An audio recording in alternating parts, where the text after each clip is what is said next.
Assalomu alaykum aziz yurtdoshlar. Mana bugun shunday bir xursandchilik vaqtda turibman. Men mana shu Qorli mahallasining bir nurona insoniman.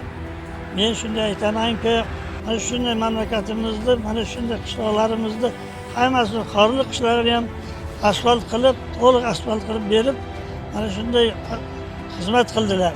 Yurtboshimizga, viloyat hokimimizga, tuman hokimimizga ona xizmat qilishadi. İnsanlar hammasiga rahmatnomalar aytaman, tashakkurlar aytaman. Umrlari uzoq bo'lsin.